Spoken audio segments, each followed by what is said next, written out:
ನಮಸ್ಕಾರ. ಇವತ್ತಿನ ಸಂಚಿಕೆಯಲ್ಲಿ ತಿಳಿಸೋದೇನೆಂದರೆ, ಒಬ್ಬರು ಕಮೆಂಟ್ ಮಾಡಿದರು, ವಿದ್ಯಾರ್ಥಿಗಳಲ್ಲಿ ಮತ್ತು ಯುವಕರಲ್ಲಿ ಅವು ಗುರಿ ಮುಟ್ಟಕ್ಕೆ ಯಾವ ಮಾರ್ಗದಲ್ಲಿ ಹೊಂಟಾರ ನಮಗೆ ಹೆಂಗೆ ಗೊತ್ತಾಗೋದು ಅಂತಂದು ಕೇಳಿದರು. ಅದಕ್ಕೆ ಹೇಳ್ತಾ ಇದ್ದೀನಿ, ವಿದ್ಯಾರ್ಥಿಗಳು ಏನಿದಾರೋ SSLC ಮತ್ತು PUC ಮುಗಿದ ವಿದ್ಯಾರ್ಥಿಗಳು ಏನಲ್ಲ, ಆಟೋಮೆಟಿಕ್ ಅವು ಯಾವ ಮಾರ್ಗದಲ್ಲಿ ಹೊಂಟಿದ್ದಾರೆ ಮತ್ತು ಅವ್ರು ನಡೆದಾಡುವಂಥ ಹಾಗೂ ಅವರು ಎಜುಕೇಷನ್ದಲ್ಲಿ ಕಲಿಯುವಂಥ ಮಾರ್ಗವು ಯಾವುದಿದೆ ಅನ್ನೋದು ಆಟೋಮೆಟಿಕ್ ಗೊತ್ತಾಗುತ್ತೆ.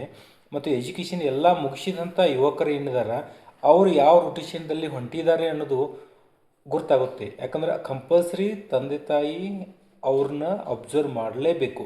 ಅಬ್ಸರ್ವ್ ಮಾಡಿದ್ರೆ ಯಾವ ಮಾರ್ಗದಾಗ ಹೋದ್ರೆ ಸಕ್ಸಸ್ ಆಗ್ತಾರೆ ಅನ್ನೋದು ನಾವು ಕಂಡು ಹಿಡಿಲೇಬೇಕು. ಕಂಡು ಹಿಡಿದ್ರೆ ಅವ್ರಿಗೆ ಮಾರ್ಗದರ್ಶನ ಕೊಟ್ಟು ಅವ್ರ ಯಶಸ್ಸಿಗೆ ನಾವು ಕೈ ಜೋಡಿಸ್ಬೇಕು ಅನ್ನೋದೇ ನಮ್ಮ ಉದ್ದೇಶ.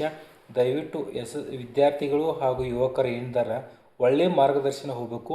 ಡಿಜಿಟಲ್ ಕರ್ನ ಎಷ್ಟು ಯೂಸ್ ಮಾಡಬೇಕು ಅಷ್ಟೇ ಉಪಯೋಗ ಮಾಡ್ಕೋರಿ ಅಂತ ಕಂಪಲ್ಸರಿ ಪ್ರತಿ ಸಲ ಹೇಳ್ತಾ ಇದ್ದೀವಿ.